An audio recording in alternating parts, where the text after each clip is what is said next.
Assalamualaikum warahmatullahi wabarakatuh. Halo semuanya teman-teman, selamat siang, selamat datang kembali di channel kesayangan kita, channel Ilo Entry, dan masih bersama saya Ilo. Dimanapun teman-teman berada, semoga teman-teman selalu dalam keadaan sehat walafiat, tanpa kekurangan satu apapun, amin amin ya robbal alamin. Dan pada kesempatan yang baik ini kami akan membawakan kisah dari Sinta Diary, kisah favorit kita semua, kisah petualangan Tori. Wow, kisah petualangan Tori, dan ini sudah memasuki season keempat di Keraton Merapi, yang mana season keempat ini adalah season terakhir dari episode di Keraton Merapi. Pastinya ini akan lebih seru teman-teman, karena ini adalah pamungkas. Tapi sebelum kita masuk ke dalam kisahnya, buat teman-teman mungkin yang belum subscribe, bisa diklik dulu tombol subscribe-nya. Jangan lupa lonceng notifikasinya dinyalakan, agar teman-teman selalu mendapatkan notifikasi dari konten-konten yang akan kami upload di setiap harinya. Dan untuk channel Ilo Entry ini kami upload setiap hari teman-teman ya, setiap siang jam 12 siang waktu Indonesia bagian Barat. Pastinya udah nggak sabaran ya untuk masuk ke dalam kisahnya. Kita langsung saja masuk ke dalam kisahnya. Dari halaman belakang rumah Bang Ilo, kita menuju ke Keraton Merapi.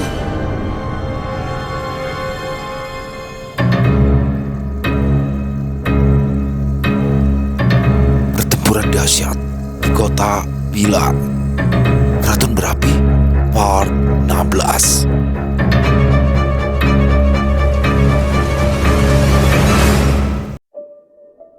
Desta masih terlihat tegar, walaupun sebenarnya dialah yang paling merasakan kehilangan.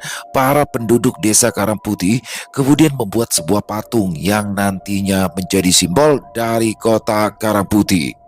Patung tersebut terbuat dari batu merah dan kombinasi dengan beberapa bebatuan yang lainnya, sehingga menjadi patung yang sangat mirip dengan aslinya.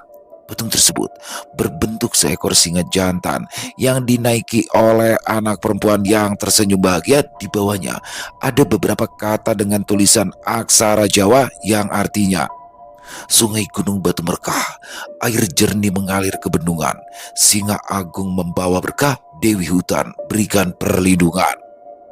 Tiba-tiba alam Merapi berguncang, suara petir saling menghantam dan menimbulkan suara ledakan yang dahsyat. "Ada apa ini?" ucap Satrio. Sepertinya sesuatu yang buruk akan segera terjadi," kata Mbak Basil. "Ini pasti ada kaitannya dengan kemunculan Raden Ronggo," saut Desta. "Apa benar yang Anda katakan, Tuan Buddha?" kata Abi. "Raden Ronggo adalah makhluk yang hidup di alam dewa. Jika dia muncul, pasti alam ini akan marah dan menghukumnya. Akan tetapi, kemungkinan kemunculan Raden Ronggo menggunakan ritual terlarang yang bisa memanipulasi keberadaannya, sehingga alam ini tidak bisa menghukumnya dan mengakibatkan alam ini menyerang dirinya sendiri dan menyebabkan bencana," jelas Mbak Basil.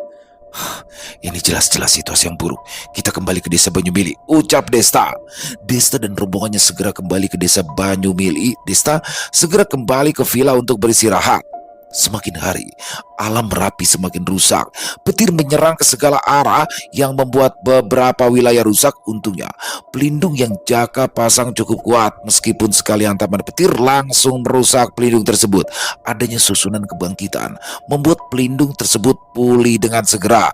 Banyak wilayah para pilar yang hancur berantakan. Wilayah yang tadinya dikuasai oleh Ki Juru Taman sudah seperti area pertarungan, rusak parah dan porak-poranda. Sementara itu, sebelum bencana terjadi, Mbah Sastro datang di Keraton Merapi. Sama seperti biasa lainnya juga, Mbah Sastro juga disambut dengan baik oleh para pemandu keraton. Mbah Sastro dan susunya Aditya memasuki wilayah istana keraton. "Lihat, siapakah yang datang kali ini? Kau tampak sehat dan makmur, Sastro," ucap Raja Merapi. "Yang mulia sangat pandai memuji. Anda juga terlihat awet muda dan panjang umur," balas Mbah Sastro. "Siapakah gerangan pemuda yang gagah dan tampan di sampingmu itu, Sastro?" kata Raja Merapi. "Salam paduka Raja, saya adalah cucu beliau. Nama saya Aditya," balas Aditya. "Lama tidak berjumpa. Kau sudah memiliki cucu, Sastro?" ucap Raja Merapi. "Saya dengar Anda memiliki seorang putra yang sangat sakti, yang kini telah menjabat menjadi salah satu patih. Keraton Merapi tidak pernah kekurangan sosok berbakat," balas Mbah Sastro. Pujian demi pujian saling diucapkan.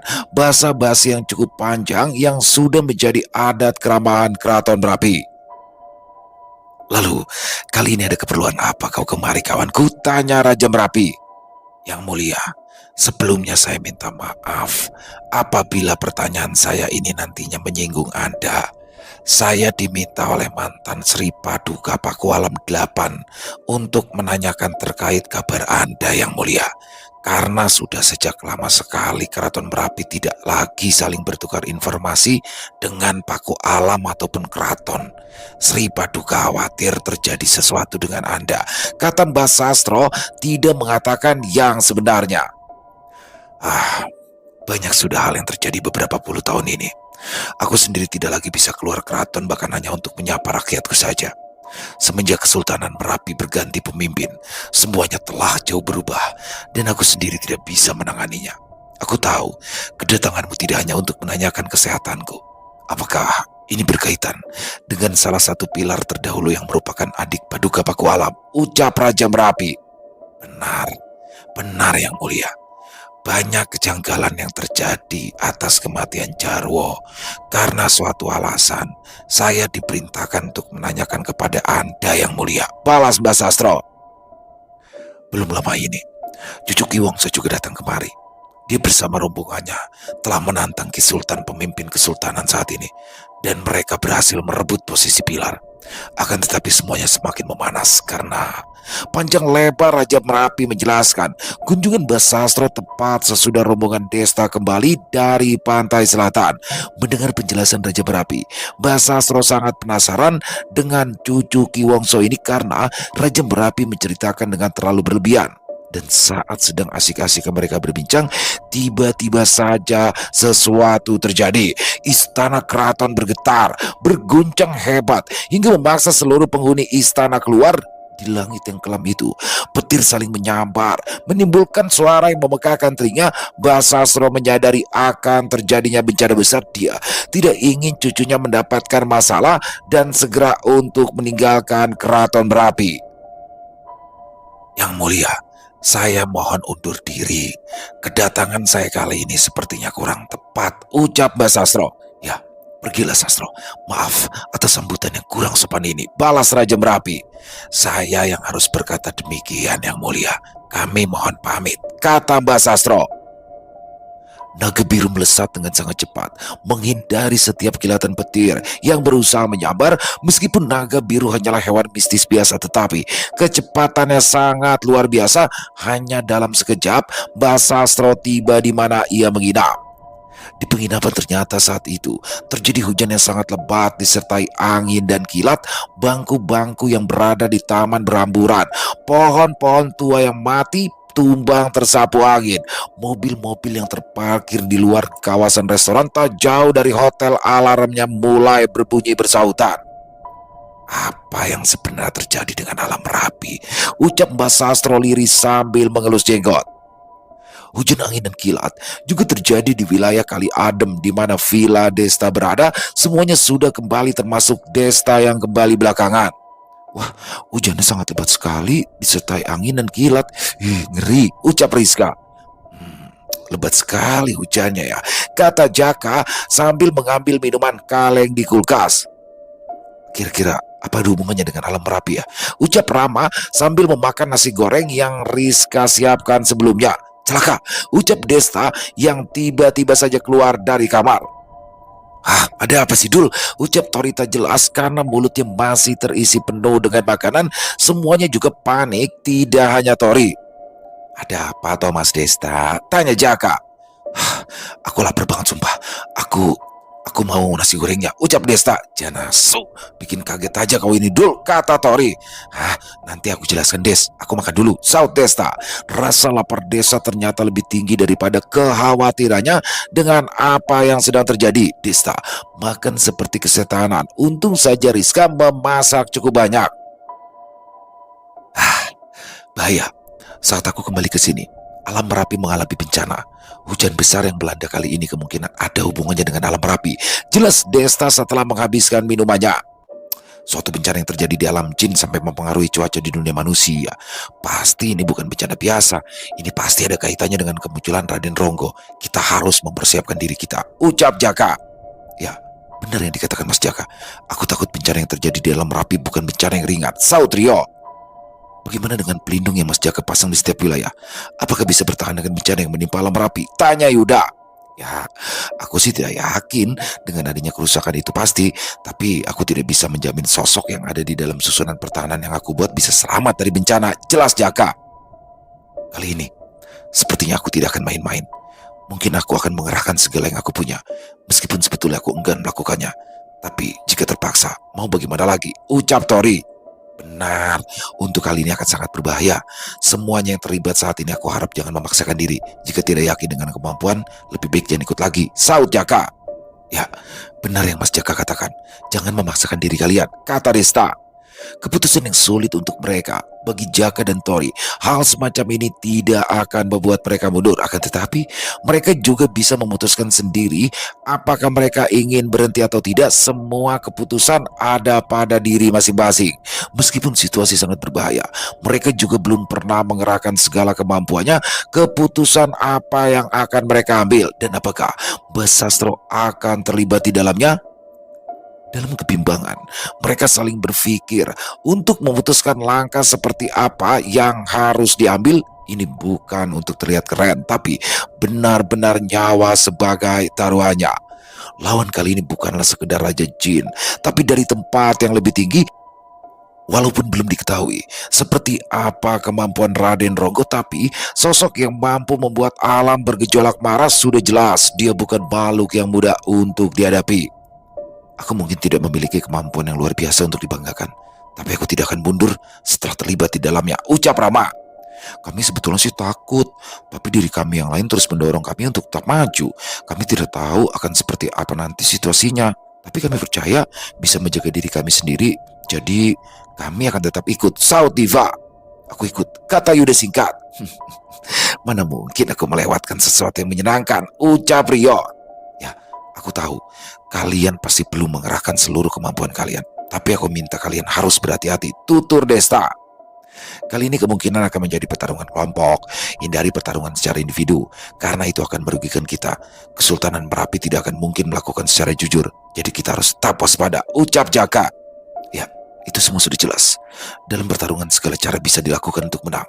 Tidak ada aturan, dan tidak ada juga yang mengatur. Hanya ada satu pemikiran, yaitu bagaimana bisa menang, kata Tori. Aku yakin di antara kita hanya Tori dan Mas Jaka yang memiliki pengalaman lebih dalam pertempuran. Kita harus memiliki komando untuk memimpin kita. Bagaimana jika Tori atau Mas Jaka yang menjadi pemimpin? Bagaimana menurut kalian? Ucap Desta. Ya, aku setuju. Boleh. Setuju. Bagus. Dengan begitu kita bisa bergerak secara teratur. Ucap semua memberikan jawaban. Tunggu. Meskipun aku memiliki pengalaman lebih, ya, aku tidak cocok dalam memimpin atau menjadi seorang wakil pemimpin. Aku akan menjadi bantuan dan memberikan dukungan melalui susunan raja. Dan aku bisa berikan serangan akhir yang mematikan saat musuh dalam keadaan lemah. Aku telah berpetualang dengan Tori cukup lama. Kemampuannya dalam memimpin tidak diragukan lagi. Kalau aku sih merekomendasikan Tori sebagai pemimpin dan Mas Desta sebagai wakilnya, kata Jaka. Loh, kok aku sih jadi wakil? Protes Desta. Menjadi seorang pemimpin tidak mudah. Segala keputusan menentukan nyawa setiap pasukan. Tapi jika kalian mempercayaiku, maka aku akan melakukan yang terbaik, saud Tori. Setidaknya aku telah mengetahui kemampuan sejati kalian. Selain Tori handal dalam memimpin, dia juga memiliki jiwa spesial yang disebut sebagai jiwa spiritual. Nah, itu yang menjadikan Tori memiliki energi spiritual tanpa batas yang mampu berada di garis depan tanpa khawatir kelelahan kehabisan energi spiritual. Nah, Mas Desta memiliki kondisi istimewa yang disebut jiwa umur panjang yang sangat berguna berada di garis depan sebagai tank dan penggembur. Cedera seperti apapun ya, Mas Desta akan segera pulih. Jadi ya posisi tersebut sangat cocok. Lalu panjang lebar Jaka memaparkan seperti yang dijelaskan Jaka. Sebagai seorang pemimpin harus ada di depan. Sebagai perlindungan Desta akan berada di sisi Tori, menemani di garis depan sebagai tank dan penggembur. Rama memiliki kondisi istimewa jiwa ganda yang sangat penting dalam memberikan serangan kejutan. Meskipun duplikat Rama dan Bobon terbatas, mereka bisa memberikan kejutan kepada musuh karena duplikatnya memiliki kemampuan yang sama. Jadi Rama cocok sebagai pasukan khusus yang akan muncul di akhir pertempuran. Yuda memiliki jiwa atom yang mampu berubah atau merubah musuh menjadi partikel kecil. Yuda bisa menyebar ke dalam pasukan musuh meskipun daya serangnya menurun saat Yuda menjadi partikel kecil, tapi setidaknya bisa menahan pergerakan pasukan musuh. Rio memiliki jiwa marah yang ahli dalam serangan kejutan atau serangan dadakan. Pasukan marah bisa digunakan untuk mengecoh musuh. Rio dan Krepa bisa menargetkan pemimpin musuh dan membunuhnya secara diam-diam, sedangkan Diva dan Devi memiliki jiwa kembar yang mana jika mereka bergabung akan menjadi sangat kuat. Mereka lebih cocok berada di samping Tori sebagai penghancur. Seperti itulah yang Jaka sampaikan. Dan Mas Jaka juga bisa sebagai ahli strategi dalam perannya, karena jiwa sugesti adalah jiwa jenius yang hanya dimiliki oleh Mas Jaka saja. Saud Desta, kami mungkin tidak bisa membantu dan malah akan membuat kalian jadi beban, tapi aku dan Reta mungkin ya masih bisa mempertahankan desa Banyumili saat kalian pergi, ucap Rizka. Tapi jangan memaksakan diri, saud Tori. Kami juga tahu batas kami, Bang, balas Rizka. Oke, baik, dengan ini sudah diputuskan, besok kita pergi. Gunakan waktu ini untuk istirahat dan memulihkan kondisi kalian, ucap Jaka. Ya, keputusan sudah dibuat, pemimpin sudah ditetapkan. Akhirnya mereka benar-benar bertekad untuk melawan Raden Ronggo. Sementara itu di hotel di mana Mbak Sastro berada, Mbak Sastro sangat gelisah dan terfikirkan dengan apa yang terjadi di alam Merapi. Memang tepat baginya meninggalkan alam Merapi saat itu. Hal buruk bisa saja terjadi dengan cucunya jika dia tetap di sana lebih lama, tetapi Mbak Sastro merasa bersalah karena pergi begitu saja saat masalah datang di alam Merapi. Tok tok tok. Kek, lapar nggak? Ucap Aditya sambil mengetuk pintu ruangan. Masuk, saud Mbak Sastro. Apa yang kakek pikirkan, apa ini ada hubungannya dengan alam Merapi? Ucap Aditya. Mungkin.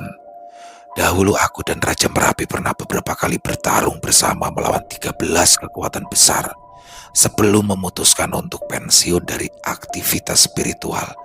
Dikatakan pensiun ya sebenarnya ndak juga. Kakek hanya tidak lagi melakukan aksi spiritual dalam bentuk pertarungan, balas Mbak Sastro. Kapan kakek pernah bertempur bersama Raja Merapi? Kakek tidak pernah menceritakan hal itu, kata Aditya. Kakek hanya tidak ingin kemampuanmu itu digunakan untuk pertarungan. Meskipun aku tidak mengarahkanmu dalam hal itu, tapi kau beberapa kali menyinggung raja-raja jin yang kau temui. Bahkan kau pernah bertarung dengan Nyi Blorong. Memikirkan hal itu membuat kakekmu selalu dilanda kecemasan, ucap Mbak Sastro. Saat itu kan adalah masa-masa aku remaja. Hal tersebut ya membuatku terlihat keren saja. Sekarang ya aku tidak lagi melakukan hal seperti itu, kek, balas Aditya. Oh benar, aku dengar-dengar ada yang ingin menerobos 7 tingkat istana Ki Bromo. Kira-kira siapa ya orangnya, kata Mbak Sastro. Sudahlah kek, jangan memojokkan aku terus. Kenapa kakek tidak ceritakan saja sih bagaimana bisa kakek bertarung bersama Raja Merapi, ucap Aditya mengalihkan pembicaraan. Kakek dulunya adalah pemimpin Kesultanan Merapi, balas Mbak Sastro. Apa? Pernyataan Mbak Sastro mengejutkan bagi Aditya. Tidak pernah ada yang tahu ternyata kakeknya adalah seorang pemimpin di Kesultanan Merapi. Masuk akal jika Mbak Sastro pernah bertarung di sisi Raja Merapi. Ternyata saat itu Mbak Sastro adalah pimpinan Kesultanan Merapi. Mbak Sastro adalah seorang jenius dalam bidang spiritual.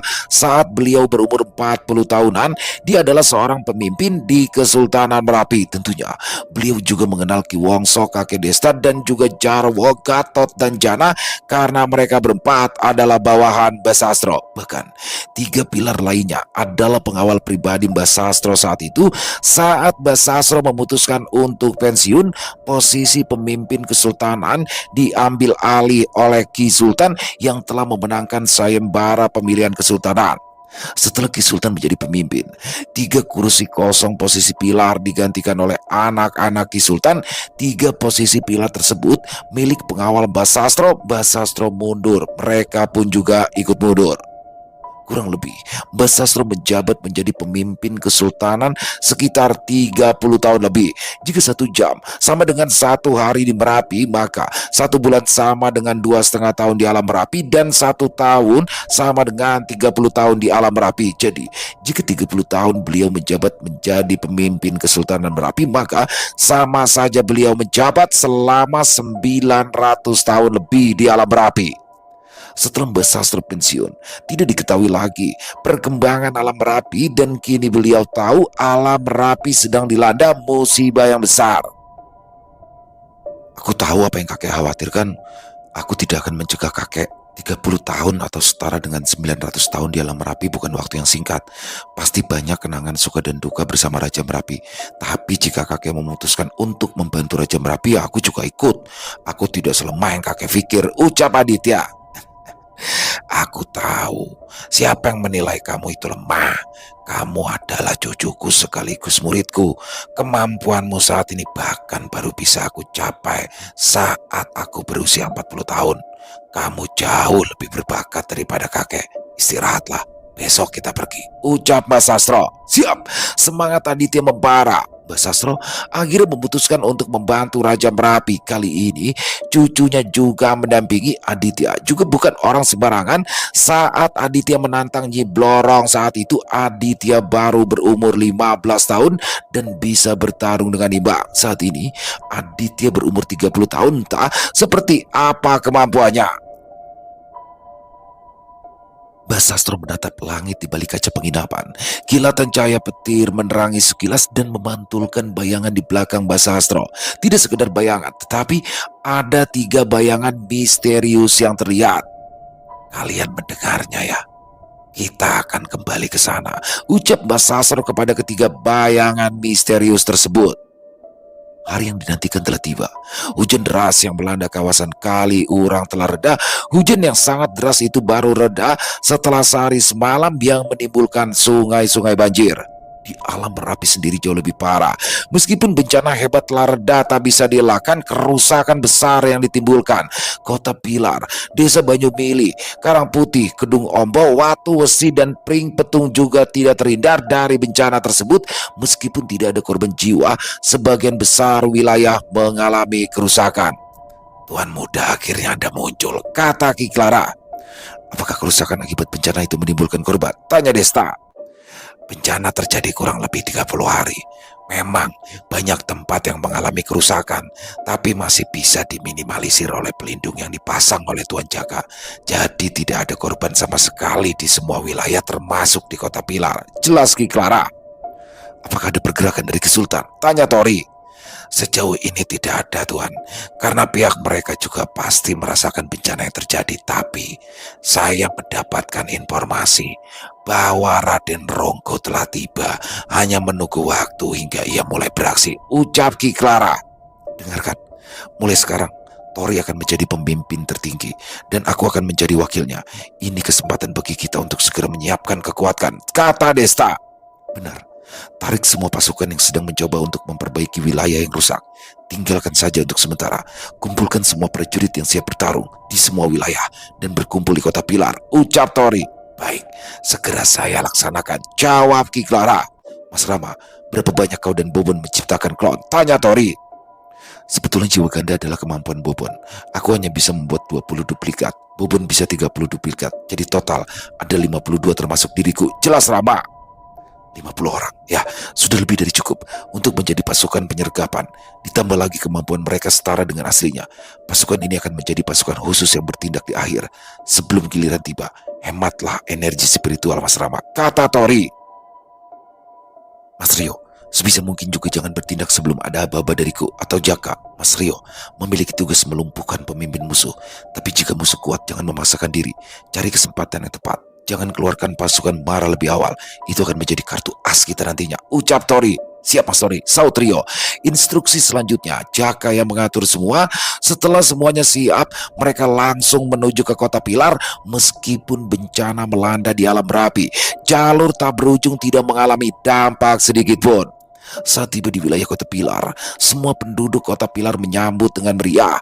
Mereka seolah lupa bencana yang baru saja menimpa mereka, dan lagi mereka tidak menyadari bahwa Kota Pilar akan menjadi pusat area pertarungan dari semua wilayah yang ada di alam Merapi. Kota Pilar adalah tempat yang cukup besar dan kuat sebagai tempat pertempuran. "Dengarkan semuanya," teriaki Clara. Seketika semua penduduk Kota Pilar diam dan berhenti melakukan aktivitasnya. "Aku adalah pilar api saat ini. Tempat ini akan menjadi tempat pertempuran besar. Bagi kalian yang tidak ingin bertarung, kalian bisa mengungsi di Desa Banyumili atau 4 wilayah lainnya. Meskipun jika nanti kami kalah, kalian tidak akan terlibat dalam pertempuran. Tentunya kami tidak akan menyerah dengan mudah," kata Desta. "Aku akan bertempur. Apa gunanya lari dan hidup jika harus kembali diperbudak oleh Kesultan? Benar, kami juga sudah lelah. Aku ikut." Ya, para penduduk Kota Pilar pada dasarnya lemah, tapi mereka tidak mau meninggalkan wilayahnya, jadi mereka memilih untuk ikut bertarung. Di suatu wilayah di puncak bukit wilayah Kesultanan Merapi, gejolak alam sekitar masih bergemuruh, tapi sudah mulai jarang petir saling bergelut menyambar satu sama lain. Akan tetapi, suasananya masih sangat menyeramkan dan menakutkan. Di puncak bukit tersebut adalah istana Kesultanan Merapi, yang seharusnya tempat tersebut adalah tempat yang paling ramai.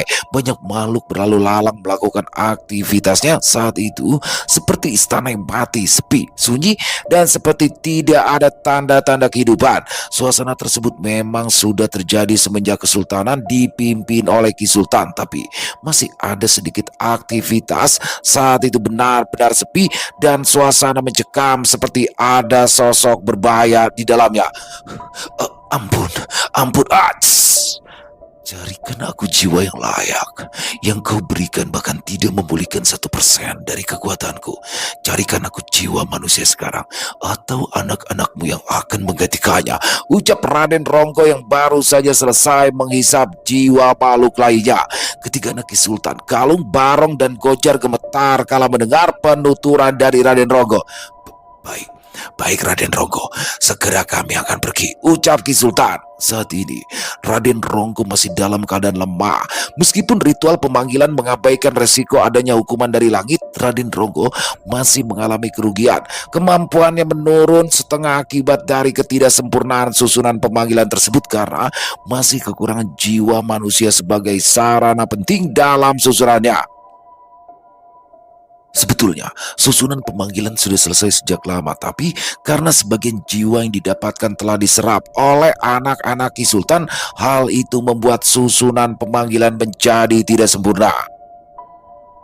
Sisi, mantan pilar air, istri dari anak pertama Ki Sultan yang bernama Galung, menjadi korban pertama dari Raden Ronggo. Sisi, dengan tidak tahu malunya, mendekati Raden Ronggo dan menawarkan dirinya, tapi sayang, Sisi mati saat melayani Raden Ronggo di Rajang. Raden Ronggo adalah keturunan Raja Mataram yang memiliki vitalitas luar biasa. Tidak diragukan lagi keperkasaan Raden Ronggo, bahkan mungkin melebihi ayahnya. Sebetulnya Sisi belum mati saat itu, hanya saja hampir mati, tapi Raden Ronggo tidak menyia-nyiakan kesempatan itu untuk menyerap jiwa Sisi sebelum dia mati.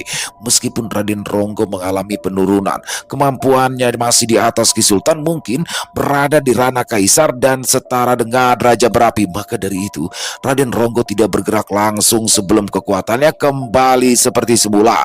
Selain Sisi, sudah banyak ahli di Kesultanan menjadi korban dari Raden Ronggo untuk memulihkan kekuatannya. Dalam hatinya, Ki Sultan sangat menyesal memanggilnya. "Ya, apakah tidak ada cara untuk mengembalikan sosok kecil itu?" ucap Galung. "Benar, jika seperti ini terus, tidak hanya kita menjadi korban, Kesultanan akan habis olehnya," saut Barong. "Jangan menyudutkan ayah. Semuanya juga tidak ingin hal ini terjadi. Daripada memikirkan cara untuk mengembalikannya, lebih baik kita mencari jiwa baru. Dengan begitu kita tidak akan mengalami kerugian lagi. Bencana sudah reda ini. Saatnya kita bertindak. Tidak perlu menang atau kalah. Setidaknya kita punya harapan untuk menang. Daripada diam di sini, kita jelas akan mampus oleh Raden Ronggo," tutur Gojar. "Benar, apa yang kau katakan, Gojar. Tidak ada cara untuk mengirimnya kembali, kecuali itu keinginan Raden Ronggo atau mengalahkannya. Berdiam diri hanya akan membuat kita mati. Lebih baik segera bertindak. Yang menjadi ancaman adalah manusia. Memiliki tombak itu, aku masih bisa melawannya jika aku serius. Kalian atasi sisanya," ucap Ki Sultan. Baik ayah, kami akan habis-habisan, ucap Galung. Masalah baru justru menimpa Kesultanan. Mereka tidak punya pilihan lain, berharap memanggil Raden Ronggo supaya bisa membantunya menggulingkan keraton Merapi. Justru Ki Sultan dimanfaatkan oleh Raden Ronggo untuk kepentingannya sendiri. Ki Sultan akhirnya mengerahkan pasukannya. Meskipun kekuatan tempur Kesultanan menurun akibat ulah Raden Ronggo, Ki Sultan tidak memiliki pilihan lain. Buto, bagaimana dengan negosiasi dengan mereka? Ucap Ki Sultan. Maaf Ki Sultan, kedua bawahanku Sadeo dan Kumolo tidak memberikan kabar. Terakhir Sadeo datang dengan luka parah. Dia tidak sempat mengatakan apa-apa. Tapi yang membunuh mereka bukanlah dari pihak mereka Ki Sultan, balas Buto. Sial, seandainya mereka menolak bekerja sama denganku, kali ini Kesultanan hanya bisa melakukannya sendiri, kata Ki Sultan kesal. Ayah, kerajaan mana yang bersedia membantu kita? Tanya Galung. Tadinya ada 6 kerajaan dari 13 kekuatan besar menawarkan bantuannya untuk menggulingkan keraton Merapi. Mereka tahu kita memiliki susunan pemanggilan. Menggulingkan keraton Merapi bukan tujuanku, tapi menguasai ke-13 kekuatan besar. 6 kerajaan lain sudah setuju sebelumnya. Aku berharap utusan mereka yang menemui bawahan Buto juga mati. Dengan begitu mereka pasti akan segera bergerak, tutur Ki Sultan. Wah, ambisi ayah luar biasa. Jika mendapatkan dukungan dari 6 kerajaan, melumpuhkan sisanya tidak sulit. Tapi bagaimana mereka bisa tahu jika utusan mereka mati? Saud Barong. Mereka memiliki cara mereka sendiri untuk mengetahui itu. Sebelumnya kami sepakat, jika utusan mereka tiba-tiba mati karena bunuh, itu pasti perbuatan keraton Merapi yang menangkapnya dan melakukan interogasi. Tapi mudah-mudahan saja utusan mereka tidak mati di tangan bawahanmu, Buto, ucap Ki Sultan. Mereka hanyalah seorang utusan. Tidak mungkin mereka bisa membunuh Sadewa dan Kumolo dengan mudah. Ditambah lagi ratusan prajurit bersamanya karena tidak ada satupun prajurit yang datang menemuiku. Kemungkinan mereka diserang oleh sejumlah pasukan dan dibunuh semuanya, tutur Buto. Masuk akal. Kita lihat saja nanti. Sekarang kita pergi ke Kota Pilar, bawa sebanyak-banyak makhluk yang ada di sana sebagai tumbal. Kemudian kita akan menyerang wilayah mereka, ucap Ki Sultan. Tapi Tori sudah memperkirakan pergerakan Kesultanan. Mereka pasti akan datang ke Kota Pilar. Ki Sultan tidak menyadari bahwa Tori dan lainnya sudah mempersiapkan semuanya. Ini akan menjadi kejutan bagi Kesultanan Merapi. Perang tidak bisa lagi dihindari. Kesultanan Merapi bergerak dengan kekuatan penuh. Meskipun dalam 30 hari terakhir banyak ahli kesultanan yang menjadi korban dari Raden Ronggo, akan tetapi jumlah pasukannya tidak bisa dianggap remeh. Kesultanan Merapi sengaja mengerahkan seluruh pasukannya untuk memastikan kemenangan. Meskipun Ki Sultan tahu hal itu berlebihan jika dia menilai kekuatan keseluruhan pengikut Desta dan yang lainnya, tentunya tidak bisa dibandingkan. Rombongan Desta hanyalah kumpulan dari berbagai desa di 5 wilayah. Itu pun yang memiliki skill bertempur hanya prajurit dari desa Banyumili. Bahkan dengan kekuatan seorang pilar saja, rombongan Desta masih ketinggalan jauh. Untungnya prajurit bawahan Abi, Wasi, Menik, dan Riri bergabung. Setidaknya bisa terkumpul 500-an prajurit, 200-an ada di ranah penyatuan Ki, dan 300 prajurit di bawah Abi dan lainnya berada di pondasi sempurna. Sedangkan Kesultanan Merapi mengerahkan sekitar 3.000 prajurit. 1.000 prajurit milik Ki Sultan. Ketiga anak Ki Sultan masing-masing memimpin 500 prajurit dan Buto memiliki 500-an prajurit. Perbedaan yang sangat jauh sekali. Hanya dengan 500 prajurit, apa yang bisa Tori lakukan? Ki Sultan, kita sudah sampai di pinggiran Kota Pilar. Tetapi ada yang aneh. Pasukanku tidak bisa masuk ke dalam. Ada pelindung yang menghalangi, ucap Buto. Dasar bodoh, di dalam itu ada susunan yang terpasang. Hanya aku yang bisa membukanya. Saat sayembara itu aku sengaja mengaktifkan. Mereka bisa keluar tapi tidak akan bisa masuk lagi. Maka dari itu aku pura-pura menyerahkan Kota Pilar. Hahaha, balas Ki Sultan. Pasukan Kesultanan mulai mendekati Kota Pilar. Ki Sultan maju lebih dekat dengan pelindung. Dia mengoceh tidak jelas yang sepertinya adalah kunci untuk membuka penghalang tersebut. Aktifkan, teriak Ki Sultan. Nih, apa yang terjadi? Gumam Ki Sultan. Ki Sultan mencoba kembali. Kedatangan pasukan Kesultanan sudah disadari oleh Rio. Jauh hari sebelumnya, Rio menempatkan beberapa prajurit maras di segala sudut Kota Pilar sebagai pengintai. Mereka sudah ada di sini, ucap Rio. Baiklah, semua bersiap. Musuh ada sekitar 3.000-an dan kita hanya 500-an. Perbedaannya memang sangat jauh. Seorang prajurit usahakan bunuh 5-6 musuh. Hindari komandan mereka, ucap Tori. Siap! Ki Sultan mulai menyadari jika ada yang aneh. Ditambah ia mendengar suara sejumlah prajurit di dalam penghalang tersebut. Sial, jedung. Ki Sultan mulai memukul penghalang tersebut. Ada apa ya? Ucap Galung. Mereka telah mengambil alih susunan yang ada di dalam kota Pilar. Aku meremehkan mereka. Sial, kata Ki Sultan kesal. Tidak perlu kesal ya. Kita hancurkan saja penghalang ini. Meskipun tidak mudah untuk dihancurkan, setidaknya yang ada di dalam penghalang ini akan merasakan kebisingan yang luar biasa. Ibarat mereka sedang berada dalam tempurung. Semakin keras kita memukul, akan semakin keras suara yang dihasilkan. Lama-kelamaan mereka juga akan keluar. Dengan begitu kita tinggal membantai mereka, ucap Gojar. Kau memang cerdas adik, saut Barong. Serang, ucap Galung. Hancurkan, teriak Barong. Maju, jedung, jedat, jegung. 2.000 prajurit menyerang secara serentak mengitari kota Pilar. Suara bising memang terdengar dari dalam kota. Hal itu memang membuat tidak nyaman dan memecah konsentrasi. Bagaimana ini, Des? Bertahan itu bukan ide yang bagus. Sembarang menyerang bisa merugikan kita, ucap Desta. Kota Pilar memiliki luas yang cukup. Jika 3.000 prajurit mengepung, setidaknya di setiap sudut jalan keluar kota Pilar ada sekitar 750 prajurit. Mas Rio, berapa jumlah pasukan musuh yang menyerang di 4 titik jalan keluar? Kata Tori. Dari masing-masing jalan keluar, setidaknya ada 500 prajurit dan masing-masing dipimpin oleh mantan Pilar sebelumnya. Ki Sultan tidak melakukan pergerakan, jawab Rio. Ini akan menjadi lebih mudah. Di mana lokasi Buto berada? Ucap Tori. Pasukan Butarakala ada di pintu selatan, balas Rio. Baik, semuanya ikut aku ke gerbang selatan. Biarkan aku dan Desta yang memimpin. Diva Devi dan Yuda tetap di tempat, jangan bertindak dulu. Siap bang, dimengerti, ucap Diva dan Devi dan juga Yuda. Jaka, ucap Tori mendekat Jaka dan berbisik seperti sedang merencanakan sesuatu. Kemudian Tori dan Desta pergi menuju gerbang selatan. Adanya Sinta, Sira, Sire, Satrio, Wibowo dan Gayatri, pasukan Butarakala akan lenyap dalam sekejap. Pelindung gerbang selatan terbuka. Gerbang juga terbuka lebar. Pasukan Butarakala beramburan masuk tak terkendali. Kita berhasil, ayo serang, bunuh semuanya. 500 lebih pasukan Butarakala memasuki gerbang selatan. Mereka mengira telah berhasil menjebol penghalangnya. Padahal Jakaleng sengaja membuka supaya pasukan musuh masuk. Ini adalah yang direncanakan Tori.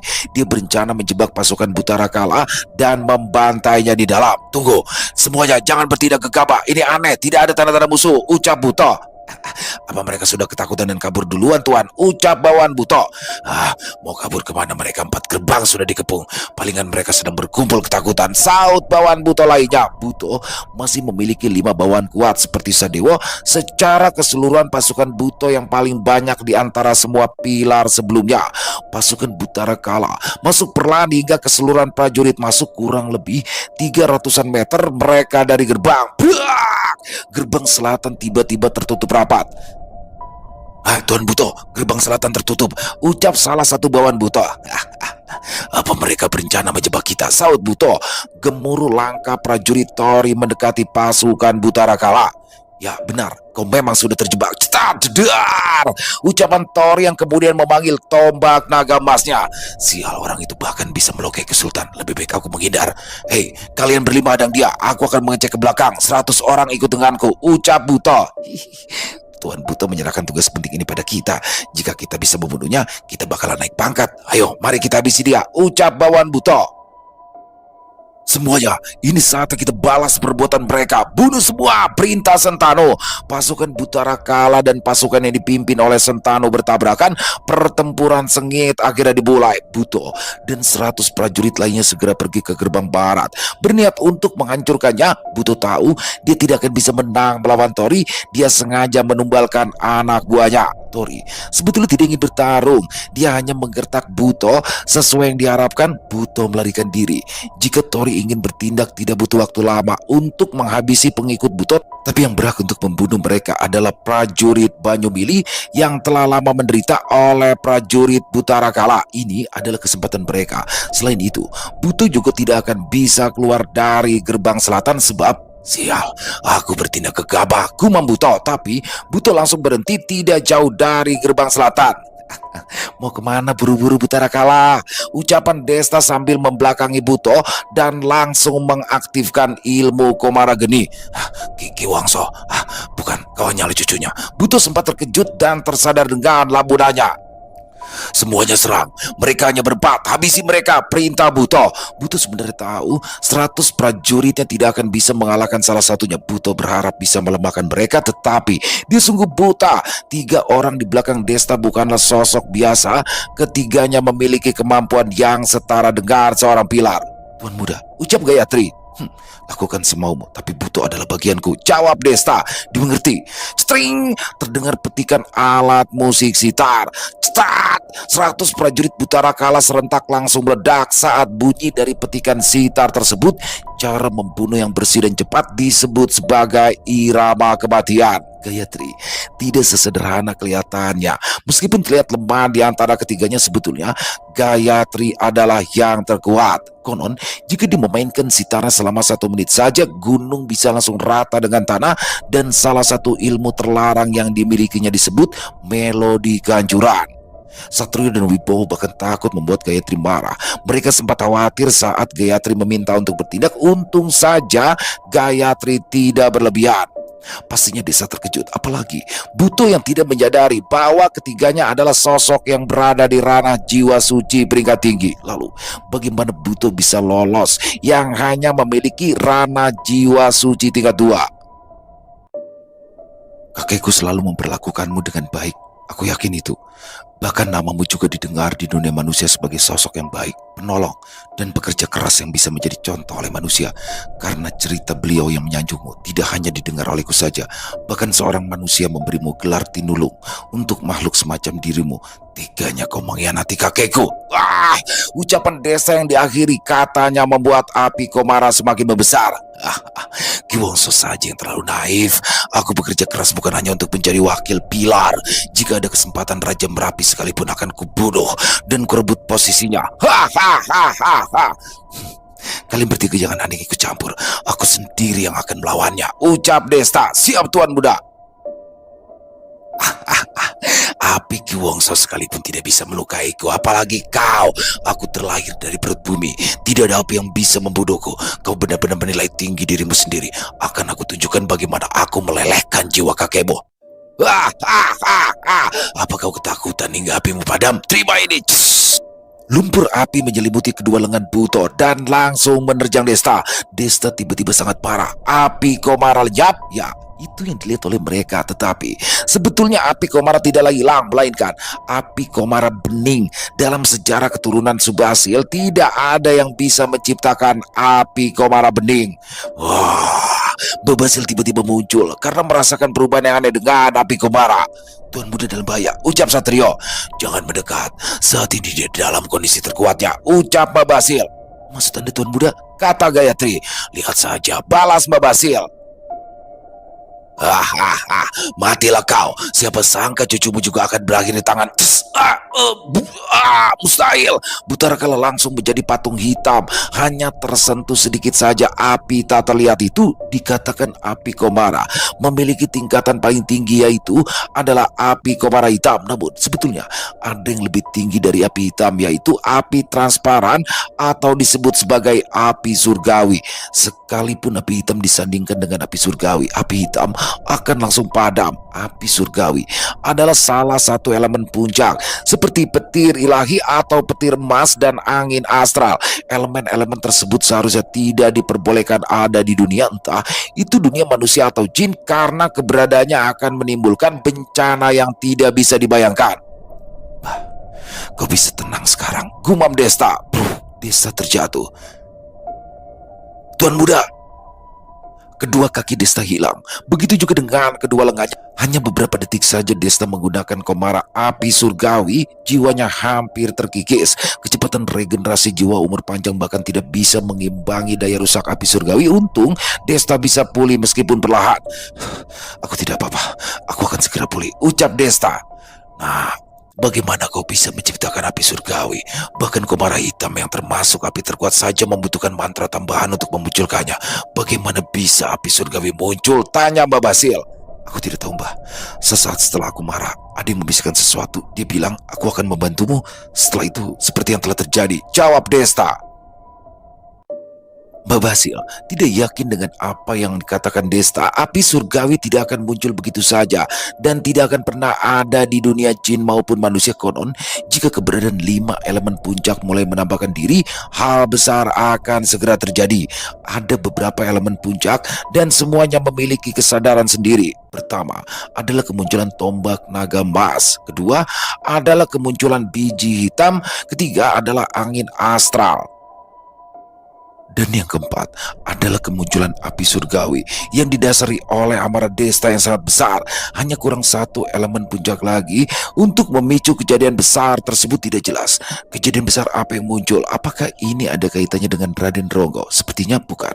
Kemunculan Raden Ronggo bahkan belum memunculkan api surgawi. Lalu hal besar apa yang akan terjadi?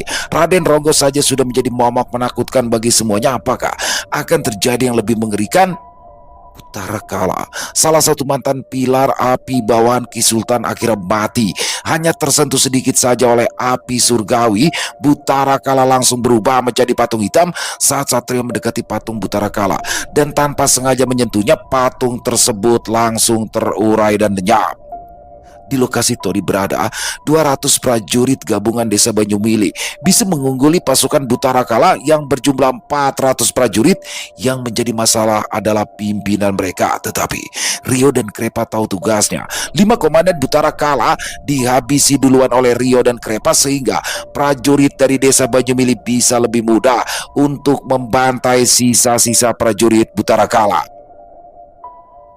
Prajurit dari desa Banyumili membutuhkan waktu kurang lebih 2 jam untuk membersihkan prajurit Butara Kala. Sebenarnya akan lebih cepat jika Sira atau Sira yang melakukan, tetapi mereka tidak tahu seberapa banyak musuh yang sebenarnya. Sebisa mungkin Tori tidak akan menggerakkan mereka kecuali memang harus dilakukan. Lagi pula prajurit desa Banyumili memiliki dendam lama dengan pasukan Butara Kala.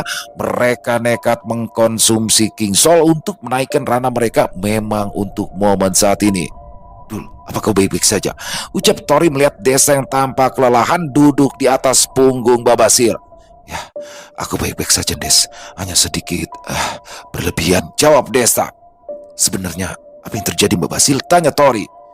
Dia memang berlebihan, tidak sengaja memicu api surgawi, balas Mbak Basil. Api surgawi? Aku baru dengar itu, kata Tori. Panjang jika dijelaskan. Kembali saja dulu ke pusat untuk beristirahat, saut Mbak Basil. Pertempuran pertama ini dianggap sebagai kemenangan besar. Meskipun ada jatuh korban di pihak mereka, beberapa prajurit desa Banyumili gugur, tapi kurang dari 10 prajurit. Jika saja Rio dan Krepa tidak bergerak, pasti kerugian yang dialami lebih banyak. Kekalahan Buto dan pengikutnya cepat menyebar di antara pasukan sekutu dan membuat moral mereka meningkat. Jelas sekali, kehilangan Buto membuat kerugian besar bagi Kesultanan Merapi. Tidak lama kemudian, pihak Kesultanan Merapi juga mendengar atas kekalahan Buto. Tori segera melakukan tindakan selanjutnya, meskipun sebagian prajurit masih dalam kondisi belum pulih. Di satu ruangan diskusi, persiapkan semuanya. Kita akan serentak pergi ke gerbang utama di gerbang barat, ucap Tori. Masih ada sebagian prajurit yang belum pulih, Mas Tori. Jika memaksakan untuk bergerak sekarang, takutnya mereka tidak akan sanggup, saut Rio sambil menengok ke belakang menunjuk beberapa prajurit yang terluka. Tinggalkan yang belum siap. Jangan biarkan pihak kesultanan untuk berpikir. Takutnya semua akan di luar kendaliku, balas Tori. Kenapa kita tidak melakukan persiapan sebelumnya saja, Sindes? Serangan kejutan seperti yang kita lakukan kepada pasukan Butara Kala itu sangat efektif dan yang jelas mengurangi resiko korban banyak di pihak kita, ucap Desta. Strategi penyergapan sebelumnya memang sangat efektif, akan tetapi itu tidak akan berguna untuk kedua kalinya, kecuali ya kalau mereka benar-benar bodoh, saut Jaka. Benar juga, Mas Jaka, tapi daripada buru-buru untuk melakukan pergerakan, bukankah lebih baik kita pulihkan dulu kekuatan? Jika sudah benar, ya siap baru bertindak, ucap Rama yang berdiri dari duduknya. Memang sederhana seperti itu. Kita akan aman berada di sini karena adanya susunan perlindungan. Mereka tidak akan mudah untuk menerobos. Tapi sebagai pimpinan tertinggi, aku harus berpikir bahwa musuh juga memiliki kemampuan sama seperti kita. Sekarang pihak musuh pasti marah dan kesal. Kira-kira apa yang akan mereka lakukan jika mereka tidak bisa menjebol pelindung yang ada di kota pilar ini? Ucap Tori. Mereka mungkin akan melakukan aksinya lagi, membuat kebisingan dan memaksa kita keluar karena tidak nyaman, saut Desta. Ya, itu benar. Hilangnya Butara Kala bisa ditutupi oleh sebagian pasukan kesultanan. Tapi mereka tidak mungkin akan terjebak lagi seperti Buto dan akan terus menyerang pelindungnya supaya membuat kita kehabisan kesabaran saat trio memberikan kearahan. Tapi aku setuju dengan Tori, kita harus segera melakukan pergerakan. Andai saja aku yang berada di pihak kesultanan, menyerang pelindung akan memakan waktu lama, membuat kebisingan tidak akan menjadikan kita gegabah dan keluar untuk menyerang begitu saja. Tapi untuk memancing kita keluar itu sangat mudah. Ya, mereka cukup pergi ke wilayah lain yang lebih lemah, Desa Karangputih, Kedung Ombo, Watuwesi, Pring Petung, dan Banyu Mili menjadi sasaran mudah. Apakah kita akan diam saja jika wilayah tersebut diserang oleh Kesultanan Merapi? Jelas, Jaka. Itulah yang aku khawatirkan. Sebelum musuh memiliki pemikiran seperti itu, lebih baik kita segera bergerak. Saut Tori. Mas Tori memang memiliki wawasan yang luas, bisa mengantisipasi kejadian yang tidak seharusnya boleh terjadi. Wah, ternyata seperti itu ya. Aku bersyukur sekali ada yang memiliki kemampuan berpikir seperti Mas Tori dan Bang Jaka. Sepenuhnya aku percaya keputusan Mas Tori. Saut Rama. Bagus, Des, kata Desta. Baiklah, sekarang kita akan berangkat ke pintu utama di gerbang barat. Kita keluarkan semua kemampuan kita. Mas Rama dan Mas Rio bersiap di posisi kalian. Tunggu aba-aba dari Jaka. Yang lainnya, ikut aku di garda terdepan. Perintah Tori, siap! Mereka akhirnya bersiap. Tori bertindak berdasarkan nalurinya. Dia tidak pandai untuk menjelaskan detailnya, akan tetapi Jaka mengerti maksud Tori dan menyampaikannya dengan tepat dan bisa dimengerti oleh semua. Sementara itu di pihak kesultanan sudah jelas berita kematian dan kekalahan Buto telah sampai di masing-masing pasukan anak-anak Ki Sultan. Mereka menghentikan serangan dan berkumpul di titik pusat di mana pasukan kesultanan berada. Ya, apakah sudah mendengar kabar kekalahan Buto? Ucap Galung berlari menghampiri Ki Sultan yang tengah duduk santai di depan perkemahannya. Kenapa harus diributkan? Kekalahan Buto karena kebodohannya sendiri, jawab Ki Sultan didampingi makhluk wanita yang sedang memanjakannya. Ayah, lalu apa yang harus kita lakukan? Menyerang pelindung kota Pilar tidak akan ada habisnya dan hanya buang-buang waktu, ucap Barong yang tiba-tiba muncul bersama Gojar. Ditambah lagi Raden Ronggo akan semakin banyak mengorbankan penghuni kesultanan jika kita terlalu lama bertindak, ayah, saut Gojar. Diam kalian. Apa kalian tidak tahu sedang santai? Memikirkan Raden Ronggo saja sudah membuat moodku bersantai hilang. Gojar, bagaimana menurutmu? Apa yang harus kita lakukan? Tanya Ki Sultan. Menurutku untuk memancing mereka keluar tidak akan efektif jika hanya menyerang pelindung yang tidak akan tahu kapan hancurnya. Lebih baik lapor Ki Sultan. Gojar belum selesai mengucapkan pendapatnya, tiba-tiba seorang prajurit memotong ucapannya. Ada apa? Kata Ki Sultan. Musuh keluar dari pelindung Ki Sultan. Ada sekitar 500 prajurit dan 10 pimpinan yang cukup kuat, tutur prajurit tersebut. Akhirnya mereka keluar juga, ucap Barong. Ayah, ini kesempatan bagus, saut Galung. Bagus. Kalau begitu persiapkan pasukan.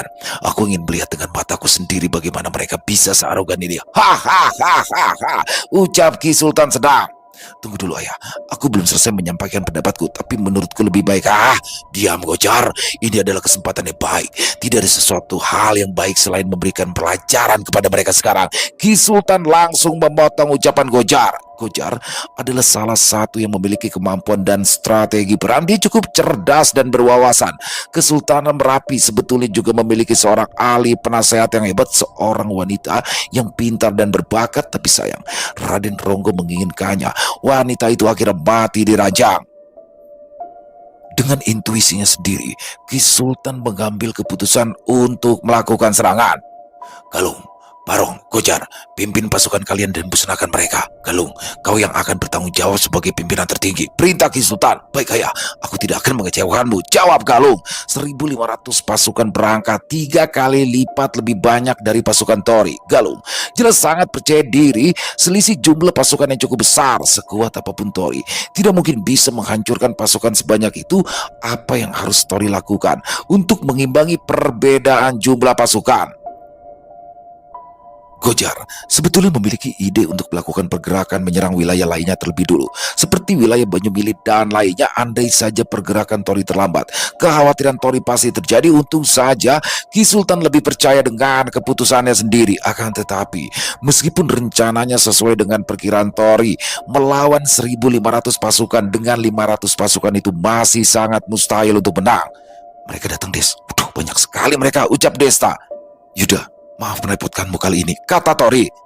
Serahkan padaku, komandan, jawab Yuda kemudian memanggil Korra dalam bentuk burung besar. Korra! Yuda segera naik di punggung Korra. Yuda, berhati-hatilah, ucap Tori. Baik, Yuda segera pergi ke arah musuh. Burung besar itu sedang apa? Entahlah, dia sedang berputar-putar mencari mangsa, ucap beberapa prajurit musuh.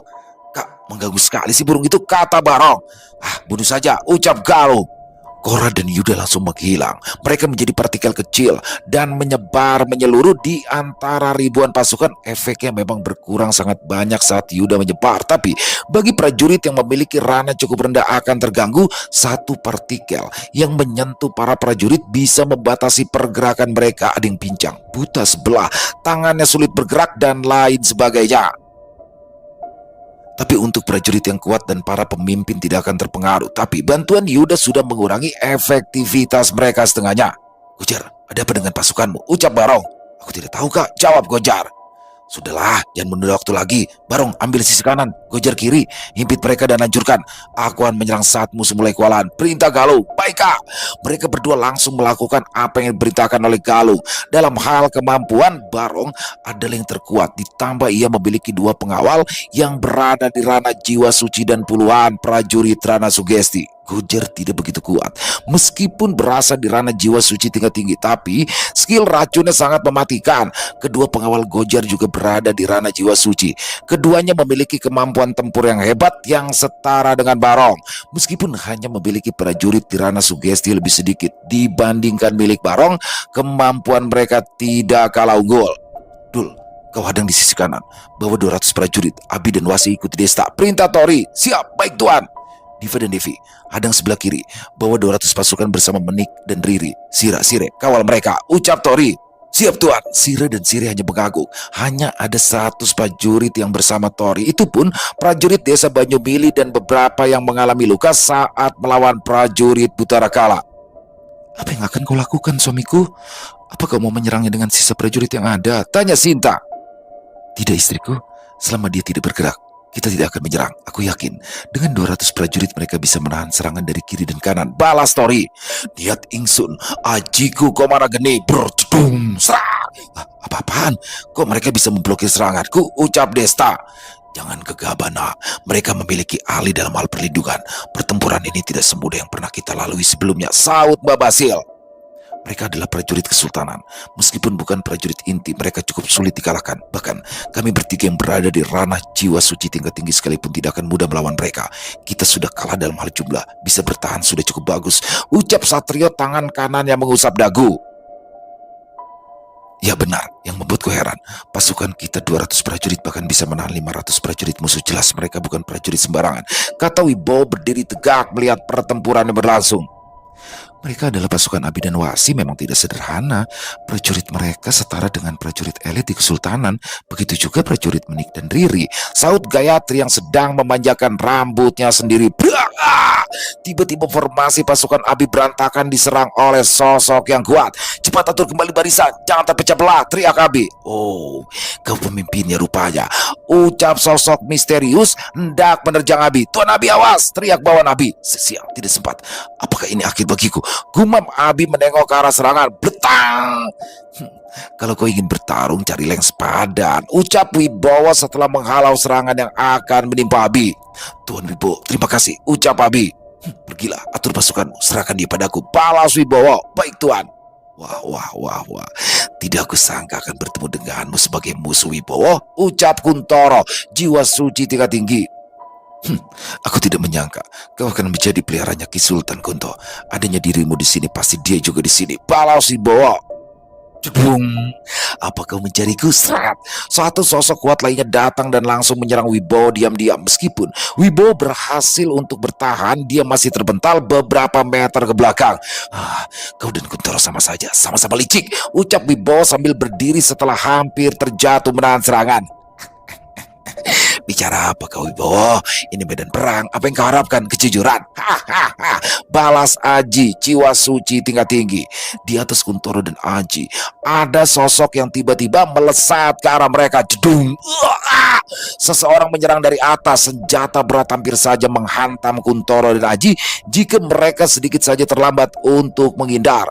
Bekas serangan itu membuat tanah di sekitaran berlubang bagaikan dihantam oleh sebuah meteor. Sialan, siapa yang berani menyerangku diam-diam? Teriak Aji kesal. Ini medan perang. Apa yang kau harapkan, Aji? Apa aku harus mengatakan, hei awas, aku mau menyerang? Begitu yang kau mau? Kalau begitu kembali di pusat pelatihan, Aji. Hahaha. Saut Satrio sambil menenteng gada besar di pundaknya. Ya, selama ini Satrio selalu bersikap serius. Siapa yang tahu ternyata sikap Satrio sedikit selengean. Kuntoro dan Aji adalah teman seperguruan Satrio dan Wibowo. Mereka berdua melayani kesultanan sudah cukup lama sebelum Ki Sultan berkuasa, sedangkan Satrio dan Wibowo menjadi prajurit penjaga keamanan di dalam keraton Merapi. Pertemuan antara empat sekawan Satrio, Wibowo, Kuntoro, dan Aji mungkin akan menjadi pertemuan berdarah. Mereka memihak saling berlawanan dan sama-sama mematuhi aturan masing-masing. Ini akan menjadi duel yang sulit bagi mereka. Sementara itu medan perang kiri cukup tidak terkendali. Secara Dewi Maut menyerang musuh tanpa pandang bulu, ditambah lagi Tori diam-diam memerintahkan Sira dan Sire untuk melindunginya. Mau bagaimanapun Diva dan Devi hanyalah manusia biasa, akan tetapi tindakan Dewi Maut melebihi ekspektasi yang Tori harapkan. Mungkin 500 prajurit Gojar bisa diratakan sendirian oleh Dewi Maut. Medan perang di sisi kiri tidak bisa diprediksi. Dewi Maut menyerang musuh tanpa ampun. Tidak ada strategi pengaturan serangan maupun teknik peperangan. Semuanya asal-asalan dan terkesan barbar, tetapi sesungguhnya itu bukanlah pertarungan yang asal-asalan. Kamusi dan Kamutu adalah panglima perang kerajaan Saranjana. Pengalaman perangnya sudah tak terhitung jumlahnya. Kamusi dan Kamutu ahli dalam mencari celah dan kelemahan musuh, karena Gojar adalah tipe makhluk yang pemikir, akan sulit melawannya dengan strategi pikiran. Jadi Kamusi dan Kamutu yang telah bersatu dengan Diva dan Devi atau disebut dengan Dewi Maut melakukan serangan berdasarkan insting. Serangan dengan cara strategi pikiran dan insting itu sangat berbeda sekali. Strategi pikiran adalah cara bertempur yang mengandalkan kejeniusan untuk menciptakan serangkaian taktik perang yang bisa diterapkan dalam pertempuran sebagai keunggulan, karena cara bertempur yang rapi dan memanfaatkan setiap kemampuan prajurit dengan sangat tepat. Strategi seperti ini sudah sangat umum digunakan dan hanya mereka saja yang memiliki IQ di atas rata-rata yang memiliki ilmu dalam strategi. Namun dalam perang, ahli strategi tidak akan berguna jika lawannya memiliki kemampuan berdasarkan insting atau naluri. Mereka yang bertempur sesuai insting tidak dapat diprediksi, karena mereka bergerak mencari musuh yang ketakutan atau mencari kelemahan musuh dan langsung menyerang tanpa memperdulikan strategi atau semacamnya. Memang terkesan barbar dan tidak enak dilihat, tetapi pertarungan asal-asalan. Mereka memiliki kemampuan serangan berdasarkan insting adalah musuh besar bagi seorang ahli strategi. Cedung, cedar. Ikuti kedua nona itu, kata Menik. Prajuritku, jangan ketinggalan, kata Riri. Sial, apa-apaan kedua wanita itu? Susah payah aku mengatur semuanya dengan mudahnya dia mengobrak-abrik, ucap Gojar kesal. Tuan muda, biarkan saya menangani keduanya, saut Gandis, jiwa suci tingkat tinggi. Mereka memang berada di bawahmu dalam hal ranah, tapi ini adalah perang. Jangan buang-buang waktu. Aku akan menemanimu dan menyelesaikannya dengan cepat, ucap guru. Baik, segera urus mereka berdua dengan cepat, perintah Gojar. Baik tuan muda. Gandis dan guru adalah pengawal pribadi Gojar. Gadis adalah wanita dan saudara seperguruan Gayatri. Mereka berdua langsung menuju ke medan perang di mana Dewi Maut berada. Guru, diamlah. Biarkan aku sendiri yang menangani kedua wanita itu. Ini tidak akan lama, hanya mengurus mereka, ucap Gendis. Jangan membuatku menunggu terlalu lama ya. 5 kali gerakan harusnya sudah cukup, balas guru. Kau meremehkanku, guru. 3 kali gerakan sudah cukup, kata Gendis dengan sombongnya. Gendis melesat ke arah Dewi Maut. Dia berencana menyerang dari belakang dan akan menyerang dalam sekali gerakan untuk membuat guru takjub. Namun Sira menghadang. Sedari tadi Sira tidak bergerak. Dia hanya membuntuti Dewi Maut dan berjaga sesuai yang Tori perintahkan. Sedangkan Sira membersihkan jalan, membunuh musuh yang selamat dari amukan Dewi Maut. Kau hanya sekedar pengawal berani sekali-kali menghadangku. Matilah, kata Gendis melesat menyerang Sira. Sering ceras. Gendis langsung terpotong menjadi beberapa bagian dan tewas seketika. Seharusnya Gendis tidak akan mudah Sira kalahkan jika dalam kondisi serius, tapi sayang Gendis meremehkan musuh, sengaja menurunkan pertahanannya, sedangkan Sira tidak pernah lengah sedikit pun. Dia akan tetap serius meskipun lawannya hanya prajurit biasa. Gendis, teriak guru. Cetrang, cetring. Sira dan guru beradu serangan. Tidak ada yang berani dekat-dekat dengan mereka. Atmosfer mereka sangat berbahaya. Beberapa prajurit yang tidak sengaja berada tak jauh dari mereka langsung terkoyak dan mati mengenaskan. Bodoh, bisa-bisanya mati hanya dalam sekali serangan, gumam Gojar. Keringat Gojar menetes, membuat tanah di bawahnya meleleh. Seluruh tubuh Gojar sangat beracun. Ia perlahan melepas perban yang membalut seluruh tubuhnya. Kondisi Gojar sangat menjijikan. Semua kulitnya melepuh, mengeluarkan bau yang busuk. Semua prajurit sekitar sudah terbiasa menggunakan zirah atau penutup yang menyelimuti seluruh tubuhnya untuk menghindari racun Gojar. Cepat lakukanlah, ucap Gojar. Baik Tuan Muda, mohon maafkan kami. Anak panah yang tajam ditusukkan ke kulit Gojar. Anak panah tersebut akan menjadi senjata yang mematikan. Setelah cukup banyak anak panah, prajurit pemanah bersiap untuk meluncurkan panah. Serang! Perintah Gojar. Ratusan anak panah melesat dan segera menghujani prajurit sekutu maupun kawan sendiri. Susunan pelindung tidak bisa menahan anak panah. Prajurit Riri harus mengalami nasibnya. Dewi Mau tidak terpengaruh oleh anak panah tersebut. Begitu juga dengan prajurit Menik yang berada di dekat Dewi Maut. Sah, apa kita harus bertindak sekarang? Ucap Krepa. Ayo kita lakukan, Krepa, balas Rio. Sah. Rio dan Krepa akhirnya beraksi. Kumpulan awan hitam menutupi langit di atas prajurit Gojar. Awan-awan tersebut semakin tebal dan banyak. Kemudian hujan tiba-tiba membasahi para prajurit Gojar. Hujan, tapi kenapa airnya hitam? Aneh, hujan ini membuatku merasa tidak nyaman. Benar, ucap para prajurit Gojar sebelum mereka menyadari bahwa air hujan tersebut mengandung energi mara yang mampu mengikis jiwa mereka. Mungkin tidak akan menjadi masalah besar jika terkena hujan itu dalam waktu singkat, tetapi semakin lama terkena hujan hitam itu, jiwa akan terkikis dan lenyap. Krepa mampu menciptakan hujan tersebut, dan itu adalah salah satu kemampuan Krepa yang tersembunyi, hujan air mara. Hujan mara bisa dikendalikan dan menjebak mereka yang membuat musuh tidak bisa meloloskan diri. Lapor Tuan Muda, hujan ini telah mengganggu ketenangan prajurit. Hujan ini memiliki efek pengikisan jiwa. Jiwa kita terjebak terlalu lama, maka jiwa kita akan hancur, ucap salah satu prajurit dengan rana sugesti yang masih mampu bertahan. Aku tahu, tapi perbuatan siapa ini?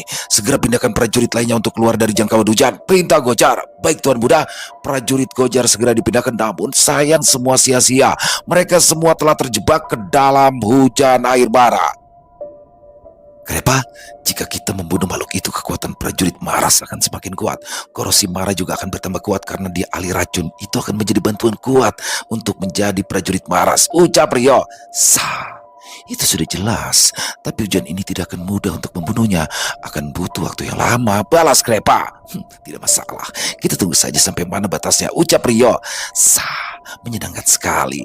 Rio berada di dalam dunia Mara, jadi mereka tidak bisa terdeteksi di dunia luar. Para prajurit Gojar sudah mulai tumbang, dan Gojar sendiri sudah mulai kehilangan kewarasannya. Di mana kalian? Trot! Gojar menyerang membabi buta, menyebarkan racunnya ke segala arah, tidak peduli lagi dengan para bawahnya. Tuan Muda, hentikan! Gojar sudah mulai gila dan membantai bawahannya sendiri. Galung menyadari ada yang aneh dengan kurungan hitam yang dia lihat dari kejauhan. Dia menyadari bahwa adiknya Gojar sedang mengalami kesulitan. Ia kemudian memerintahkan seluruh pasukannya untuk membantu sisi kiri. Tori yang sedari tadi diam akhirnya memutuskan untuk bergerak dan mencoba untuk menghadang pasukan Galung hanya dengan 100 prajurit. Berani sekali hanya dengan 100 prajurit menghadangku, ucap Galung. Serang, musnahkan mereka. Galung memberikan perintah. 500 prajurit Galung serentak menyerang. Sepertinya Galung berniat segera melenyapkan pasukan Tori. Cedung. Tunggu, berhenti. Cedung. Para prajurit musuh tertahan oleh dinding yang tak terlihat. Mereka menabrak dengan kecepatan tinggi. Alhasil mereka sendiri yang mengalami cedera dan sebagian yang mati karena terinjak-injak oleh rekannya sendiri. Selesai. Wow, luar biasa kisah Tori ya, Keraton Merapi season 4 di part 1 ini emang penuh dengan pertarungan, dengan pertempuran ya teman-teman ya. Ini langsung nggak pakai basa-basi, langsung tempur. Wah, keren banget. Tori langsung jadi panglima tempurnya, tapi kembali lagi di sini nih. Desta langsung unjuk gigi di episode pertama ini, di part 1 ini langsung unjuk gigi bagaimana Desta bisa mengeluarkan ajian api Komarageni tingkatan api biru, yang mana ini adalah tingkatan tertinggi. Bahkan ketika dia mengeluarkan ajian itu, Desta sendiri harus mengalami kelelahan yang sangat luar biasa. Keren banget ya. Api biru, apakah ini menjadi pertanda ada apa nih? Karena itu adalah salah satu tanda ya teman-teman ya. Api biru ini, kemunculan api biru sesuatu elemen yang tidak biasa. Jadi akan ada apakah, dan makin penasaran. Sebenarnya sekuat apa sih Raden Ronggolawe ini? Wah, besok pokoknya jangan sampai ketinggalan buat teman-teman. Untuk Keraton Merapi season 4 part 2-nya pokoknya jangan sampai ketinggalan. Sekali lagi kami ucapkan terima kasih kepada pihak Sinta Diary atas kisah yang luar biasanya ini. Dan oh ya, buat teman-teman yang suka baca bisa mengunjungi ya karya karsa daripada Sinta Diary. Kisahnya keren-keren banget di sana teman-teman. Dan semoga kisah barusan bisa menghibur teman-teman semua para pecinta penikmat horor misteri. Dan silakan buat yang punya komentar lain, yang punya pendapat lain tentang kisah barusan, bisa menuliskannya di dalam kolom komentar. Ataupun hanya sekedar saling menyapa, silakan, insya Allah kami akan menjawab satu persatu. Buat yang suka dengan videonya bisa diklik tombol like-nya, tombol jempolnya boleh juga dong dibantu di-share link videonya ini ke teman-teman yang lain agar juga ikut merasa terhibur. Dan buat teman-teman yang baru bergabung atau yang sudah lama bergabung tapi lupa nih ternyata belum subscribe, ayo dong diklik dulu tombol subscribe. Jangan lupa lonceng notifikasinya dinyalakan agar teman-teman selalu mendapatkan notifikasi dari konten-konten yang akan kami upload di setiap harinya. Kami juga ingin mengucapkan terima kasih kepada seluruh teman-teman yang sudah selalu setia hadir di setiap harinya, yang sudah selalu mendukung kami, karena teman-temanlah kami selalu bersemangat berkarya di setiap harinya. Dan di akhir kata, saya Ilo mengucapkan permohonan maaf apabila mungkin dalam pembawaan kisahnya ada kata-kata saya yang salah, ataupun ada kata-kata saya mungkin yang kurang berkenan. Saya mohon dibukakan pintu maaf yang seluas-luasnya. Sampai berjumpa lagi besok jam 12 siang masih bersama saya Ilo di channel Ilo Entry. Salam sehat, sukses selalu untuk kita semua. Wassalamualaikum warahmatullahi wabarakatuh.